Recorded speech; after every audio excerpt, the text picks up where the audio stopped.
تو معصومین کے ناموں کو بھی چھونے کے لیے وضو کرنا شرط ہے۔ وضو کرنے کا طریقہ کیا ہے؟ کل بتایا گیا تھا کہ پہلے مستحب ہے ہاتھ کلائیوں تک 2 بار دھونا، 3 بار کلی کرنا، 3 بار ناک میں پانی ڈالنا، اور جو واجب ہے قربتاً اللہ کی نیت سے پانی چلو میں لے اور سر کے بال اگنے کی جگہ سے ٹٹی تک اس طریقے سے پانی ڈالے کہ پانی اوپر سے نیچے کو آئے۔ پانی اوپر سے، لمبائی میں تو سر کے بال اگنے کی جگہ سے ٹٹی تک، اور چوڑائی میں انگوٹھا اور بیچ کے انگلی کے درمیان اس فاصلے میں جتنا حصہ آئے یہ دھونا واجب ہے۔ مستحب ہے کہ داہنی طرف اور بائیں طرف اپنے ہاتھ کو پھیر لے، بہتر ہے کہ داہنی اور بائیں جانب اپنے ہاتھ کو پھیر لے۔ عزیزان گرامی، ہم سے جو غلطی ہوتی ہے پانی اوپر سے نیچے کی جانب آنا ہے، لیکن اکثر لوگ وضو کرتے وقت اس طریقے سے ہاتھ پھیرتے ہیں کہ ہاتھ الٹا بھی پھر جاتا ہے۔ ہاتھ الٹا پھر جانے سے وضو باطل ہو جاتا ہے۔ ہاتھ الٹا پھیرنے سے یعنی اگر آدمی ایسے لے کے آیا اور بھی یہیں سے اٹھا دے تو پھر اس کا وضو صحیح نہیں ہے۔ اوپر سے نیچے کو ہاتھ لے آئے، پھر ہاتھ کو سائڈ کر کے پھر ہاتھ دوبارہ لے جائے۔ پہلی بار چہرہ دھونا واجب ہے، دوسری بار پانی لے کے چہرہ دھونا مستحب ہے، تیسری بار پانی لے کے چہرہ دھونا حرام ہے، یعنی وضو باطل۔ تیسری بار پانی لے کے دھونا، اب یہ الگ بات ہے کہ آپ پہلی بار کی نیت کر کے 10 بار دھو رہے ہیں تو وہ پہلی بار مانا جائے گا۔ اگر آپ نے یہ ارادہ کیا کہ میں پہلی بار دھو رہا ہوں اور اس میں آپ پہلے مرتبے میں 10 بار چہرے پہ پانی ڈال رہے ہیں تو وہ پہلی بار مانا جائے گا۔ دوسری بار میں اگر آپ 10 بار مستحب کی نیت سے پانی ڈال رہے ہیں دوسرا مرحلہ خیال کر کے تو وہ دوسرا شمار کیا جائے گا۔ تیسری بار یعنی مستحب اور واجب کے علاوہ اگر ارادہ کر کے کوئی آپ پانی ڈالیں گے چہرے پہ تو وضو کو وہ باطل کر دے گا۔ اسی طریقے سے ہاتھ دھونا کوہنیوں سے لے کے انگلی کے سرے تک، کوہنی سے لے کے بہتر ہے کہ ذرا سا آگے کا حصہ بھی ساتھ میں لے لے تاکہ آدمی کو یقین ہو جائے کہ ہم نے پورا حصہ ساتھ میں لے لیا ہے۔ ہاتھ دھونے میں بھی وہی مسئلہ ہے، ہم سے غلطی جو ہوتی ہے کہ ہم ہاتھ دھوتے وقت ہاتھ کو الٹا پھیر دیتے ہیں۔ ہاتھ پانی کے ذریعے نیچے کی طرف آئے گا اور نیچے سے اوپر نہیں جانا چاہیے۔ ہاتھ کوئی بھی حصہ باقی نہیں رہنا چاہیے۔ کوہنی سے آدمی پانی ڈالے، انگلی کے سرے تک لے آئے، ہاتھ کو سائڈ کر کے پھر دوبارہ سے اس طریقے سے پورا ہاتھ دھوئے۔ جس طریقے سے داہنا ہاتھ دھویا جائے گا اسی طریقے سے بایاں ہاتھ دھویا جائے گا۔ اگر آدمی نے کوئی انگوٹھی یا کچھ اور چھلا وغیرہ پہن رکھا ہے تو اس کو جنبش دے دینا ضروری ہے، اور بہتر ہے کہ پانی کم سے کم 1 مد پانی میں ہو، یعنی یوں تو وضو ہو جائے گا لیکن کتابوں میں جو لکھا ہے تقریباً 750 گرام پانی میں آدمی کو وضو کر لینا چاہیے۔ تقریباً 750 گرام میں ہم کیا دیکھتے ہیں ٹوٹی کھلی ہوئی ہے، آدمی وضو کیے جا رہا ہے، پانی ویسٹ ہو رہا ہے، بہ رہا ہے، کوئی پرواہ نہیں ہے۔ 1 گھنٹہ تک ہاتھ رگڑا جا رہا ہے، چہرہ رگڑا جا رہا ہے، لہذا پانی کو بھی بچانا ہماری اور آپ کی ذمہ داری ہے۔ آپ چلو میں پانی لے کے دوسرے ہاتھ سے ٹوٹی بند کر دیں، ہاتھ دھو لیں، پھر کھول کے پھر پانی چلو میں لے کے، اس طریقے سے آپ کا وضو بھی ہوگا اور یہ بھی ایک طریقے کی عبادت ہے۔ اس لیے کہ یہ ورلڈ ہیلتھ آرگنائزیشن کی جانب سے اور تمام تر ضرورت زندگی میں سے ایک اہم چیز پانی ہے، لہذا پانی کو بچانا بھی ہماری اور آپ کی اہم ذمہ داری ہے۔ جن علاقوں میں پانی آسانی سے دستیاب نہیں ہوتا ہے ذرا ان سے پوچھیں کہ پانی کی کیا قیمت ہے۔ چلیے، ہاتھ دھونے کے بعد مسح کرنا بہتر ہے کہ چوڑائی میں 3 انگل ہو اور لمبائی میں 1 انگل ہو، اور مسح کرتے وقت یہ خیال ہونا چاہیے کہ سر کا مسح ہو۔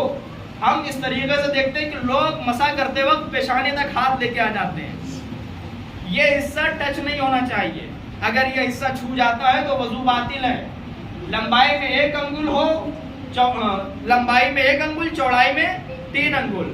اگر کسی کے بال زیادہ بڑے ہیں یعنی دائنی طرف کا بال بائیں طرف، بائیں طرف کا بال دائنی طرف آ جاتا ہے تو بہتر ہے کہ مانگ نکال کے وضو کرے، مسح کرے۔ لیکن اگر بال متوسط مقدار میں ہیں تو آدمی بال کے اوپر سے مسح کر لے، اس کا مسح صحیح ہے۔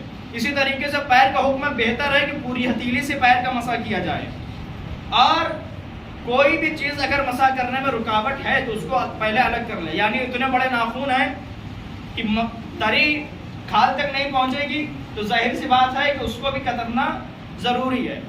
پیر کا بھی ہے کہ مسح چوڑائی میں تو 1 انگل میں ہو جائے گا، سر کا مسا بھی چوڑائی میں 1 انگل میں ہو جائے گا، لیکن بہتر ہے کہ 3 انگل سے آدمی کرے۔ پیر کا مسا بہتر ہے کہ پوری ہتھیلی سے، انگلی کے سرے سے لے کے گٹے تک پورا مسا کھینچے۔ جس طریقے سے دائنے پیر کا مسا ہوگا اسی طریقے سے بائیں پیر کا مسا ہوگا۔ صلوات پر محمد رسول اللہ۔